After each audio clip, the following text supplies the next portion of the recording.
ताज्या बातम्यांसाठी MH41 news चॅनलला सबस्क्राईब करा आणि बेल आयकॉनला प्रेस करा।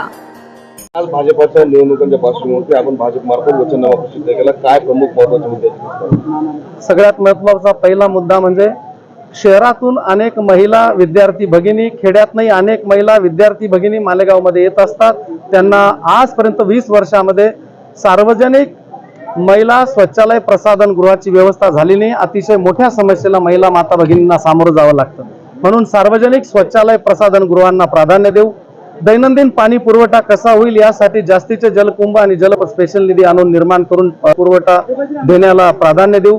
त्याचबरोबर जी 5% दरवर्षी घरपट्टी वाढीव आहे, तिचं सर्वेक्षण झालेलं आहे, त्या जी वाढीव जाचक घरपट्टी आहे तिला कमी करण्यासाठी आम्ही कटिबद्ध राहू।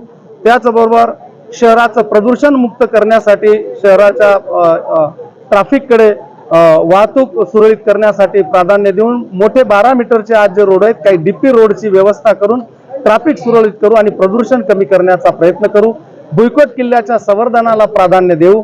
अतिक्रमण जे आहे ते अतिक्रमण कमी करण्यासाठी आम्ही त्या ठिकाणी लक्ष देऊन कशा पद्धतीने सुरळीत व्यवस्था वाहतुकीची होईल यालाही प्राधान्य देऊ। त्याचबरोबर शहरातला कॅम्प भागातला B2चा प्रश्न आहे, त्याचबरोबर सोयगावच्या 7-12 गावठांमधील जे काही घरं आहेत, माळीनगर मधले घर असतील, अचानक नगर असेल, पाट कॅनॉल लगलचे घरं असतील, आमच्या सोयगावचे इंदिरानगरचे अतिक्रमण गावठांवरील जे घरं असतील त्या घरांना कायम करण्यासाठी आणि त्यांचा 7-12 उतारा नावावर करण्यासाठी शासनाकडे आम्ही पाठपुरावा करू। अशा त्याबरोबर शैक्षणिक व्यवस्था आहेत, महानगरपालिकेच्या शाळांची अतिशय दुरावस्था आहे, त्या शाळांची दुरावस्था दूर करून बेंचची व्यवस्था, पंख्यांची व्यवस्था, लाईटची व्यवस्था आणि गरिबाची पोरं सुद्धा त्या ठिकाणी आता खासगी शाळांमध्ये जसं डिजिटलीकरण झालं तसं डिजिटल शाळा त्या ठिकाणी निर्माण करून त्यांना चांगलं शिक्षण देण्याचा प्रयत्न करू। सोयगाव भागामध्ये जो महानगरपालिकेचा फक्त छोटा दवाखाना आहे त्यामध्ये बेड कसे उपलब्ध होतील, दवाखान्याची व्याप्ती त्या ठिकाणी वाढवू, आरोग्याची व्यवस्था त्या ठिकाणी करू।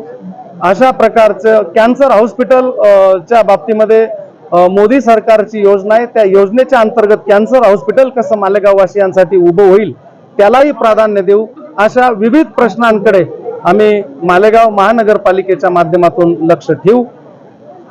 मी सगळ्या जनतेला या ठिकाणी विश्वास देतो आणि आपण सगळ्या मायबापांनी या वचननामा आणि भारतीय जनता पार्टीचं सरकार त्यांनी केलेल्या जनकल्याणकारी योजना यांचा आदर करत आणि यांचा लक्षात घेत भारतीय जनता पार्टीच्या उमेदवारांना जास्तीत जास्त मताधिक्याने निवडून द्यावं अशी विनंती मी आजच्या प्रसंगी करतो। आणि विशेष म्हणजे ज्या पद्धतीने नाशिकला गोदा पार्क आहे तसं या ठिकाणी मालेगावमध्ये नदी सुधार योजनेअंतर्गत त्या आराखड्यामध्ये गिरणा पार्क कसा निर्माण होईल आणि शहरवासियांची कशी सोय होईल याच्याकडेही गिरणा पार्क निर्माण करण्याला प्राधान्य देऊ। अशा प्रकारच्या विविध विकास योजना घेऊन आम्ही या निवडणुकीला सामोरं जातो।